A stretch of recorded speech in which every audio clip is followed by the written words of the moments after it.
rajulun alimun dzu sya'nin wa rajulun dzu sultatin. Alimun dzu sya'nin, akan ada di bumi ini seorang berilmu tinggi, wa rajulun dzu sultatin, ada seorang laki-laki yang punya kekuasaan. Dia berilmu, ada orang berilmu tapi nggak punya kuasa.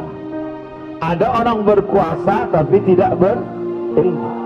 Menurut mimpi, kalau ada bulan jatuh ke bumi, berarti ada orang berilmu dan berkuasa. Siapakah dia di antara kita? Wallahu a'lam. Apakah dia Ustaz Abdul Somad? Tidak, karena Ustaz Abdul Somad nggak ada kuasa. Karena nggak ada kuasa lah saya maka diejek-ejek orang di medsos. Kalau saya ada kuasa, udah saya tembak semua kepalanya. Lama saya renungkan. Banyak pejabat tapi tak ada ilmu. Kenapa dia bisa duduk? Karena serangan fajar. Banyak orang berilmu tapi tidak bisa punya jabatan. Kenapa? Karena nggak ada uang. Tapi ini orang punya ilmu, taman pesantren, tuan guru, dan punya jabatan. Mudah-mudahan ke depan jabatannya bisa lebih tinggi lagi.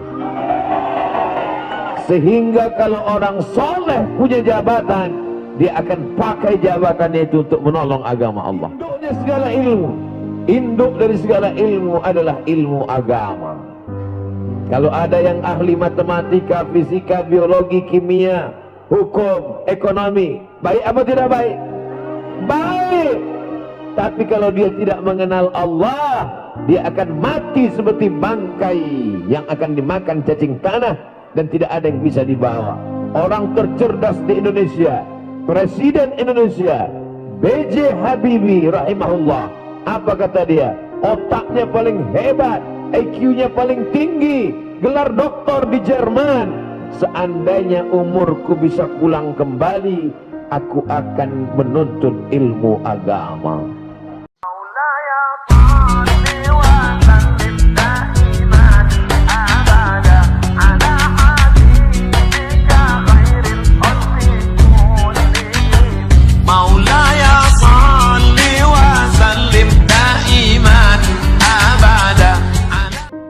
Apapun yang terjadi kita ucapkan alhamdulillah.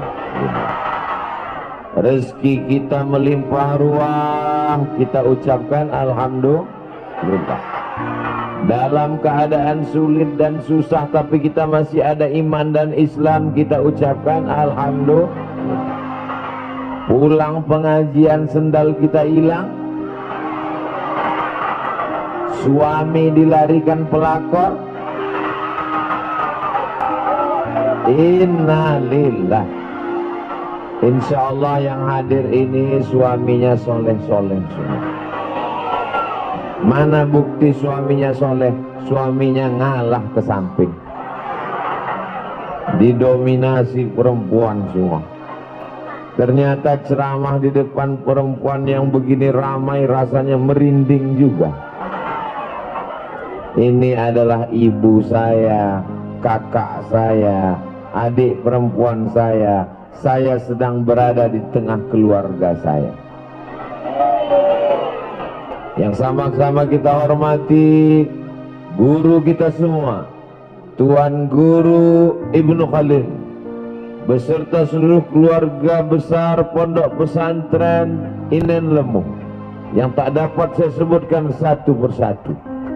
Tuan-tuan guru yang berada di belakang, mohon maaf tadi begitu lewat saya tidak bisa menyalami satu persatu karena pengawalnya 3 lapis.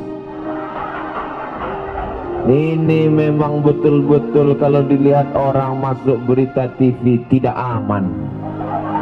Padahal negeri ini amat sangat aman. Kenapa pengawalnya sampai 3 lapis? Karena pencinta Ustadz Abdul Somad di sini ekstrim dan radikal. Masya Allah, tabarakallah. Mudah-mudahan semua yang berkontribusi sehingga terwujudnya acara ini diberikan Allah kebaikan-kebaikan. Ustaz Somad yang disapanya cuma tuan guru saja. Tuan-tuan guru, para ustadz, bapak, ibu, hadirin, hadirat, muslimin, muslimat, mukminin, mukminat yang belum kawin dan belum sunat, semuanya dimuliakan Allah Subhanahu wa ta'ala. Ada bulan jatuh ke bumi. Lalu saya pun mencoba mencari pendapat ulama apa makna bulan jatuh. Di antaranya yang memberikan komentar takwil namanya Imam An-Nablusi. Kata beliau, bulan jatuh ke bumi artinya rajulun alimun zu sya'nin wa rajulun zu sultatin. Alimun zu sya'nin, akan ada di bumi ini seorang berilmu tinggi, wa rajulun zu sultatin, ada seorang laki-laki yang punya kekuasaan. Dia berilmu. Ada orang berilmu tapi nggak punya kuasa. Ada orang berkuasa tapi tidak berilmu. Menurut mimpi, kalau ada bulan jatuh ke bumi, berarti ada orang berilmu dan berkuasa. Siapakah dia di antara kita? Wallahu a'lam. Apakah dia Ustaz Abdul Somad? Tidak, karena Ustaz Abdul Somad nggak ada kuasa. Karena nggak ada kuasa lah saya maka diejek-ejek orang di medsos. Kalau saya ada kuasa udah saya tembak semua kepalanya. Tuan Guru Ibnu Khalil berilmu karena beliau tamat pondok pesantren, betul? Dan beliau punya kuasa karena beliau anggota DPD, Dewan Perwakilan Daerah. Boleh jadi bulan yang jatuh itu adalah beliau yang hadir. Lama saya renungkan, banyak pejabat tapi tak ada ilmu. Kenapa dia bisa duduk? Karena serangan fajar. Banyak orang berilmu tapi tidak bisa punya jabatan. Kenapa? Karena nggak ada uang. Tapi ini orang punya ilmu, taman pesantren, tuan guru, dan punya jabatan. Mudah-mudahan ke depan jabatannya bisa lebih tinggi lagi.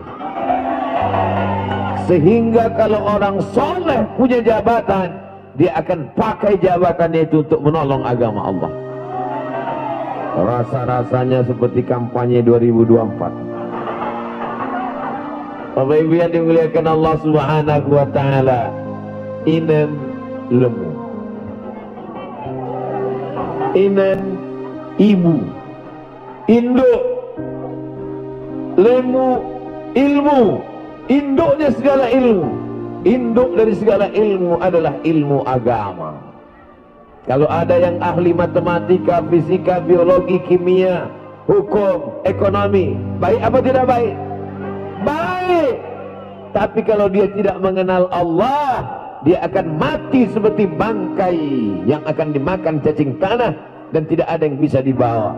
Orang tercerdas di Indonesia, Presiden Indonesia B.J. Habibie rahimahullah, apa kata dia?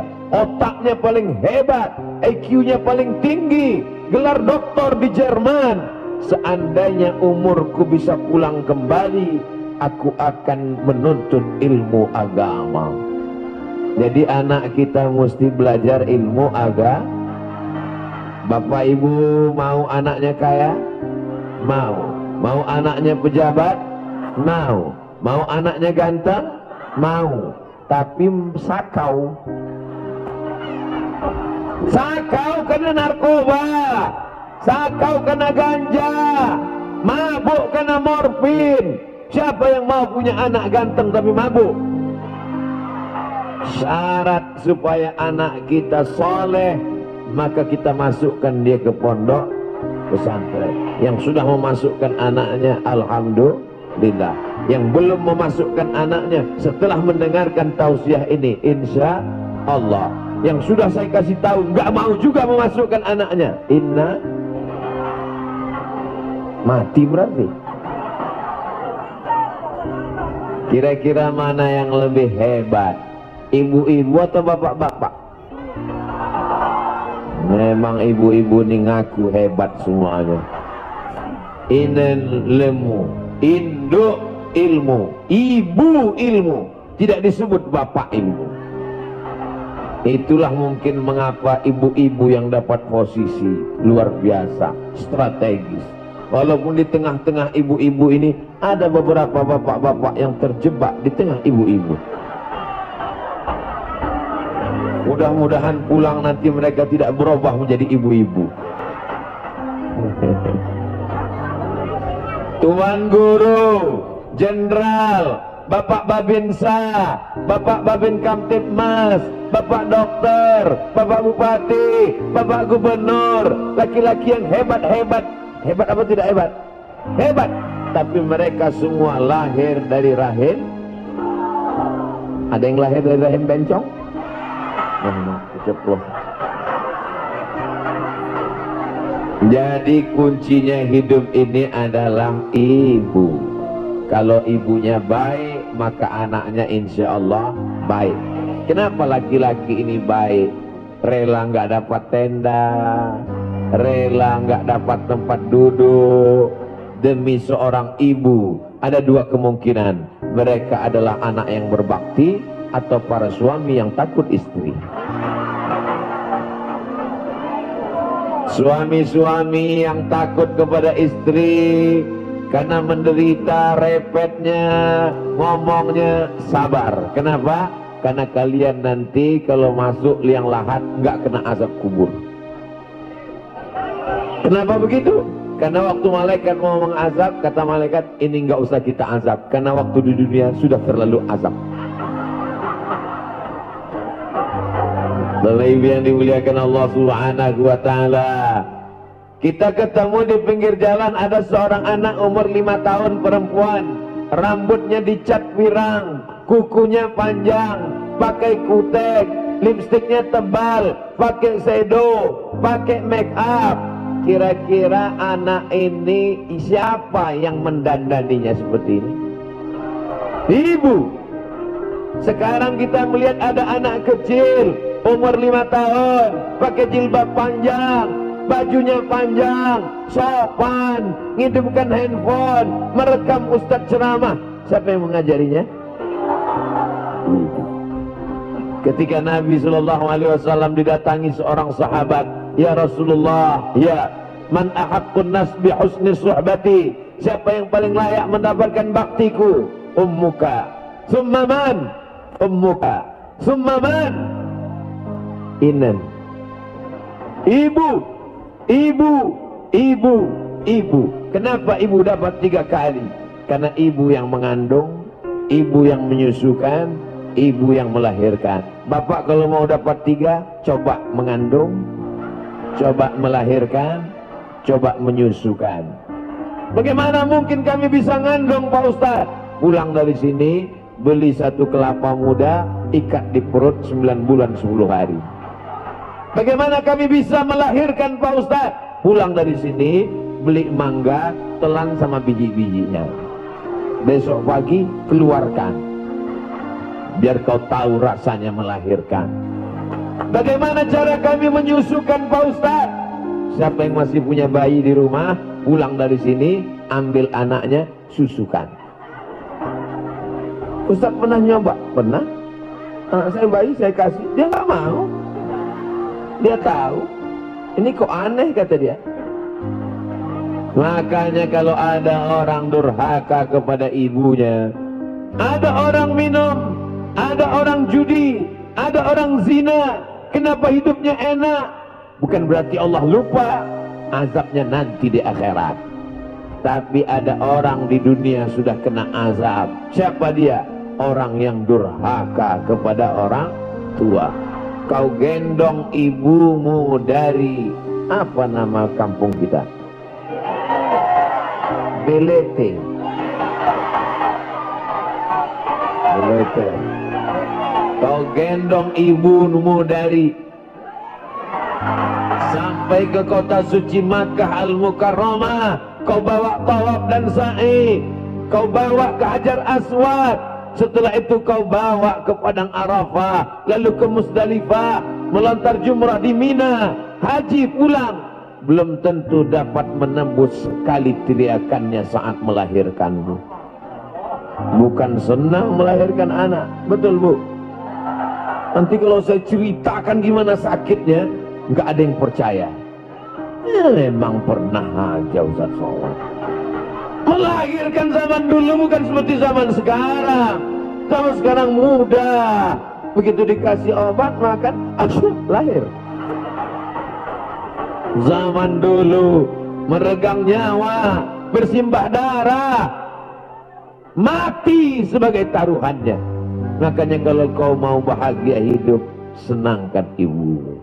Buat ibumu seperti raja, maka rezekimu akan menjadi seperti rezeki raja-raja. Bukan hadis Nabi. Dapat Ustaz Somad di grup WhatsApp. Saya ini anak pertama, adik saya anak kedua, dua-duanya laki-laki, nggak ada saudara perempuan. Berat ibu saya melepas saya pergi ke Mesir, jauh nak. Datang paman saya, saudara ibu saya laki-laki. Apa kata dia? Harimau mati meninggalkan belang, gajah mati meninggalkan gading, manusia mati meninggalkan nama, nama baik atau nama buruk. Anakmu ini kalau kau lepas pergi, dia akan pulang meninggalkan nama baik. Tapi kalau kau tinggal bersamanya, dia jadi anak manja, dia akan meninggalkan nama tak baik.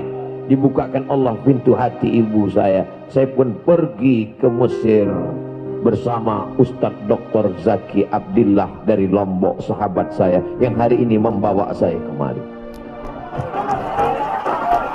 4 tahun, 4 Idul Fitri, 4 Idul Adha, gak pernah pulang kampung.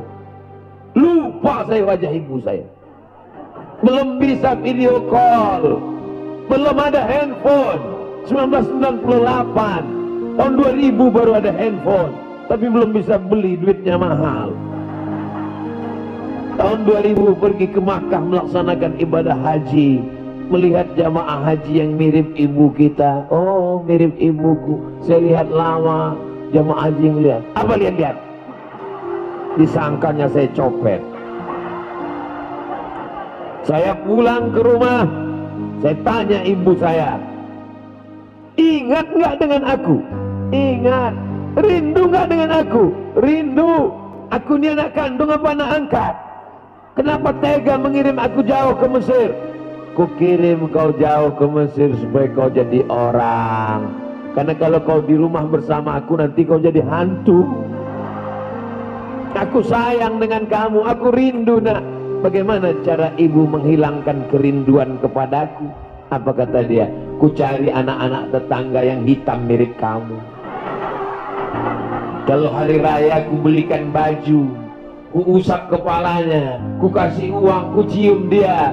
Karena kau seperti anakku. Begitulah kerinduan seorang ibu. Putus tangkai jantungnya.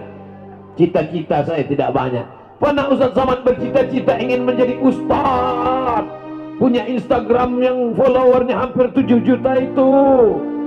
Pernah Ustaz Somad bercita-cita tabligh akbar sampai ke Papua, sampai ke NTB. Tidak pernah terlintas di hati saya sedikit pun. Saya hanya ingin sekolah, sekolah, sekolah, supaya saya bisa membahagiakan ibu. Tapi apa yang terjadi? Setelah saya selesai sekolah, saya mau membahagiakan ibu saya sudah meninggal dunia. Tak sempat saya berjumpa. Tapi saya yakin dan percaya, hari ini saya berada di tengah ibu-ibu. Saat melihat ibu-ibu yang tua, ingat saya ibu saya. Saya melihat anak-anak gadis yang masih muda, masih tetap, saya ingat istri saya. Bapak Ibu yang dimuliakan Allah Subhanahu wa taala, mudah-mudahan anak-anak kita adalah anak-anak yang berbakti kepada orang tua. Ada seorang ibu pagi-pagi masak nasi goreng, kelontang klonteng, kelontang klonteng, nasinya nggak matang-matang. Dia heran, ternyata kompor gasnya nggak ada api. Gasnya mana? Gasnya sudah dijual anaknya untuk beli narkoba. True story, kisah nyata. Orang kalau sudah kena narkoba nggak bisa membedakan mana ibunya, mana musuhnya. Dia cabut goloknya, ibu, mari rantaimu, mari. Kenapa? Dia mabuk, dia sakau. Ini salah siapa? Sedikit banyak salah kita juga. Karena anak ini seperti pohon bambu. Pohon bambu bisa dibuat melengkung, pohon bambu bisa dikepang, tapi ketika bambu masih hijau, masih putih, ada balon yang meledak. Mohon maaf. Begitulah ibu-ibu di Belete.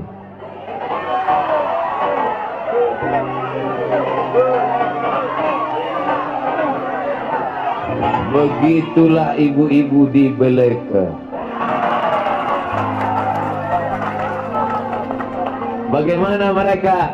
Anaknya masih kecil, kalau ditinggal di rumah nangis, mau dibawa ke pengajian nanti takut ganggu pengajian. Akhirnya ibu-ibu cerdas, dibelikan balon. Anaknya pun diam. Malang tak dapat ditolak, untung tak dapat diraih. Suara ustadz menggelegar, balon pun pecah. Belikan balon yang baru. Abang-abang, saya sudah iklankan balon Anda. Jangan lupa 2,5%.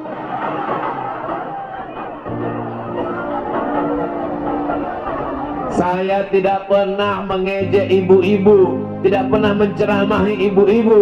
Kalau saya sedang berada di tengah ibu-ibu, saya merasa saya sedang ngobrol dengan ibu saya. Saya dulu kalau pulang ceramah, itu saya tanya, mak, gimana ceramahku tadi? Ceramah kau terlalu cepat, macam dikejar anjing. Ngomongnya marah-marah seperti orang ngamuk. Kalau saya pulang, saya dapat cincin, saya pasangkan ke tangannya. Pasang mak. Oh, cantik cincin kau ya. Bagus ya. Senang sekali dia. Senyumnya, kebahagiaannya adalah kebahagiaan kita. Ini adalah anak-anak yang berbakti kepada orang tua. Kami ini udah tua Pak Ustadz. Orang tua pun tetap punya ibu kan.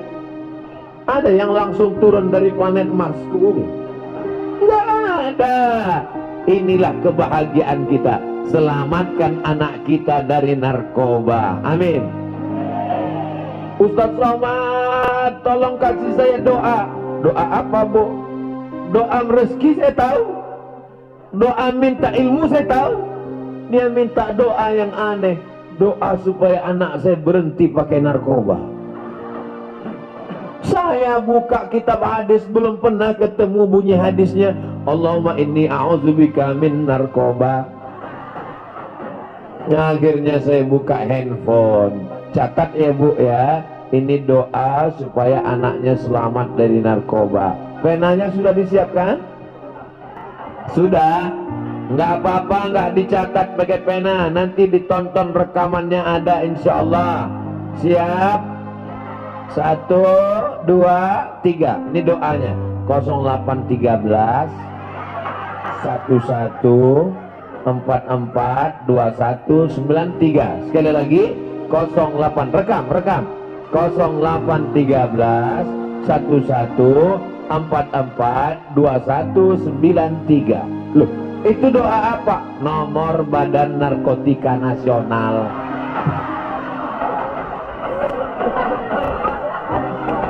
Jangan malu punya anak pecandu narkoba. Daripada dia disimpan di rumah, menyimpan bom atom yang akan meledak, mau nyimpan bom. 4 orang kena narkoba. Pertama, bodoh karena kabel-kabel urat otaknya putus. Yang kedua, gila, berakhir dengan kegilaan. Anak dibunuh, istri dibunuh, orang tua dibunuh demi uang untuk membeli sabu-sabu. Betul. Yang ketiga, penjara. ditangkap polisi. Yang keempat, mati karena sakau menggelegar. Sebelum dia pakai narkoba, dia ambil kipas, dia pun mengkipas. Sebelum pakai narkoba dia berkipas. Begitu dia pakai narkoba, kipasnya diam, kepalanya goyang. Saya cuma mau ngasih tahu, rambut saya belum beruban. Jamaah yang dimuliakan Allah Subhanahu wa taala. Siapa yang bisa menjaga anak-anak kita? Kita. Ustaz Somad, nanti selesai pengajian tolong ke rumah sebentar. Ada apa, Bu? Kita makan-makan. Wow, amazing. Saya pun datang, makan, enak, minum. Setelah selesai, Ustadz kami mau bicara 4 mata. Saya khawatir, jangan-jangan dia mau nawarkan anak gadisnya. Ustadz bisa kita bicara 4 mata? Jangankan 4 mata, 3 pun bisa. Apa masalahnya? Anak saya kena narkoba Pak Ustadz. Mantap! Langsung masuk ke BNN. Ini nomornya. Saya nggak sampai hati, mau terserah, mau sampai hati, mau sampai jantung. Yang penting saya udah sampaikan, saya pulang. Rupanya diam-diam dia nelpon. Assalamualaikum BNN. Waalaikumsalam. Dapat nomor dari siapa? Dari Ustadz Somad. Oh iya Ibu, apa kabar? Bulan depan saya ketemu lagi. Gimana Bu? Alhamdulillah Pak Ustadz. Gimana? Anak saya sudah ditangkap. Sekarang saya nggak pusing lagi, nggak mikir anak saya mabuk di mana. Saya nggak bingung lagi anak saya sakau di mana. Dulu kalau tengah malam jam 2 saya pusing, takut dia ditabrak mobil, takut kumat, takut hilang. Kadang-kadang kamar saya kunci, takut saya terbunuh, tiba-tiba dia hilang kesadarannya. Sekarang saya betul-betul tenang Pak Ustadz. Gimana? Karena udah ditangkap. Terus kalau tetangga nanya anaknya di mana? Saya jawab sedang S2 di Bandung. Masya Allah. Lalu kemudian bulan depannya saya jumpa lagi. Gimana kabar anaknya Bu? Alhamdulillah sudah diwisuda. Ternyata sudah sembuh dalam sebulan. Rehabilitasi narkoba dan pulang berikutnya bulannya saya datang. Gimana kabarnya? Alhamdulillah sudah nikah dan sekarang sudah dengan istrinya tenang. Tidak ada jalan lain kecuali kita menyelamatkannya. Jangan sampai ibu tidak mau tahu. Yang mengandung anak itu ibu atau bapak? Ibu yang mengandung anak 9 bulan 10 hari. Betul? Di belakang. Iya, mengandungnya masih 9 bulan 10 hari. Masih. Alhamdulillah. Di tempat lain udah diskon 4 bulan. Anak adalah fotokopi ibu. Ibu ngandung 9 bulan 10 hari, menyusukannya 2 tahun, membesarkannya dengan tetes bulu keringat dan air mata. Bapak datang sekali-sekali aja. Jadi makanya doa ibu luar biasa.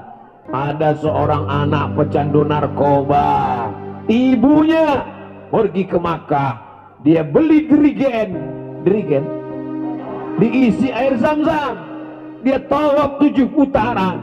Orang lain berdoa Rabbana atina, orang lain berdoa Subhanallah walhamdulillah wala ilaha illallah wallahu akbar. Orang lain bertalbiyah labbaik Allahumma labbaik. Dia enggak, doanya cuma satu: anakku berhenti narkoba, anakku berhenti narkoba, anakku berhenti narkoba, anakku berhenti narkoba, anakku berhenti narkoba, anakku berhenti narkoba.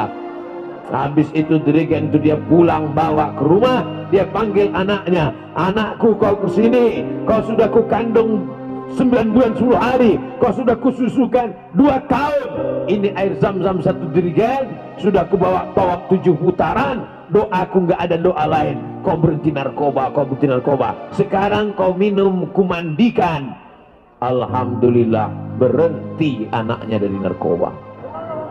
Kisah nyata, true story. Ustadz baca di mana? Ustadz nonton di mana? Ustadz tahu dari mana? Anaknya cerita ke saya. Saya berhenti narkoba ini karena doa ibu, Pak Ustadz. Doa ibu luar biasa. Jangan main-main, jangan macam-macam.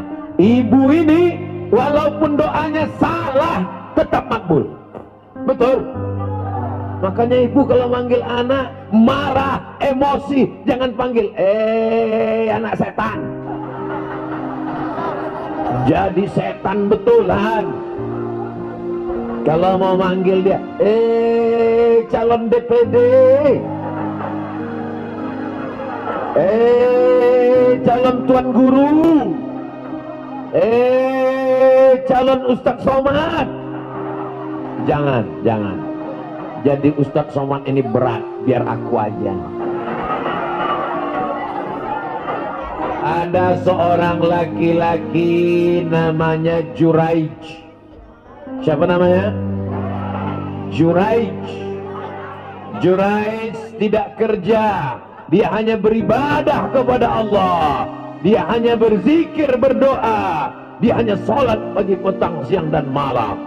Suatu ketika ibunya lewat di tempat dia beribadah. Ya Juraij, dia diam.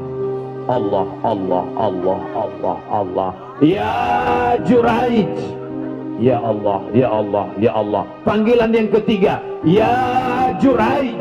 Dalam hatinya, mana yang lebih mulia, Allah atau ibu? Allah. Allah lebih mulia. Maka dia diam. Akhirnya apa kata ibunya? Ya Allah, jangan matikan Juraij sebelum matanya melihat WTS, wanita tunasusila. Marah ibunya karena 3 kali dipanggil gak menyaut. Jangan matikan Juraij sebelum matanya melihat wanita tunasusila. Apakah doanya dikabulkan Allah? Jangan kemana-mana, kita lanjutkan setelah yang satu ini. Kalau acaranya di TV gitu ada iklannya. Ini karena kita langsung nggak pakai iklan. Apakah mungkin Juraij ketemu dengan wanita tunasusila? Nggak mungkin. Dia orang soleh. Dia nggak pernah keluar tempat ibadah. Dia beribadah saja dari kalangan Bani Israel. Tidak mungkin dia ketemu wanita tunasusila. Tapi karena doa ibunya dikabulkan Allah. Apa yang terjadi? Tiba-tiba ada perempuan hamil, bukan kekenyangan. Perempuan yang hamil. Dan perempuan ini ngaku, ini anak Juraij.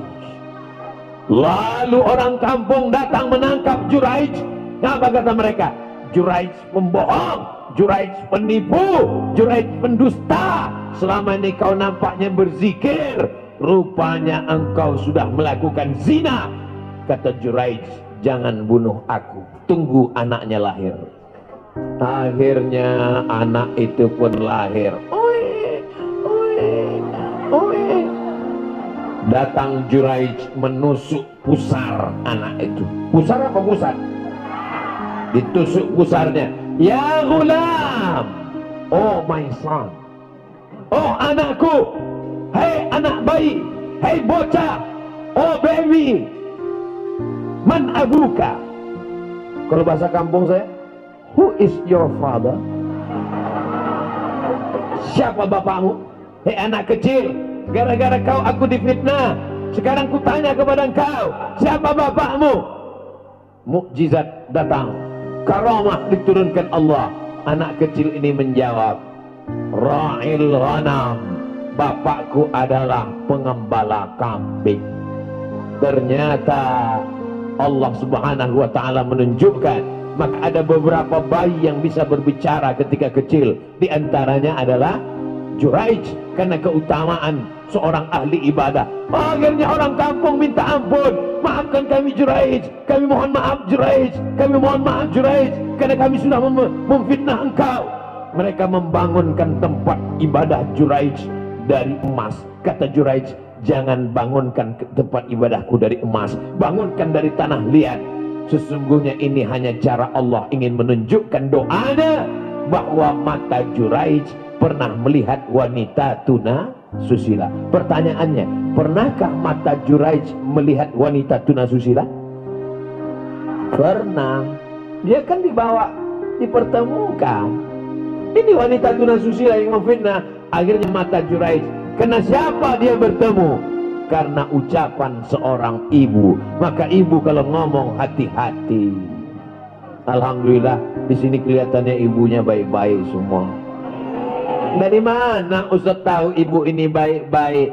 Jilbabnya panjang, bajunya panjang, anak-anak kecil dibawa pengajian. Tuh anak kecil dibawa pengajian. Nanti anak-anak ini kalau sudah besar, nanti dia gadis, dia lajang, dia remaja, dia cantik jelita, dia ganteng. Ditanya sama istrinya, abang dulu pernah kenal dengan Ustaz Somad? Oh iya, waktu pengajian di pesantren Inden Lemu. Siapa yang bawa? Ibu saya. Ibu saya dulu selalu bawa saya pengajian. Enak ceritanya. Tapi ada anak kecil yang lain. Kamu dulu waktu kecil dibawa ibumu kemana? Dangdut. Kamu dulu waktu kecil dibawa ibumu kemana? TikTok. Kamu dulu waktu kecil dibawa ibumu kemana? Sekali-kali ada tanah. Oh, Masya Allah. Saya sudah ngomong tadi jam 2 kurang 15. Sekarang sudah jam 2 lewat 15. Berarti memang sudah 30 menit ke sana. Sekarang waktunya pindah 30 menit ke sana. Mohon maaf ya Bu. Itulah makanya banyak laki-laki yang takut beristri dua. Karena memang mesti adil. 30 menit ke sana, 30 menit ke sana. Kalau tahu begini saya minta bantal tadi. Bagus saya ceramah ke atas.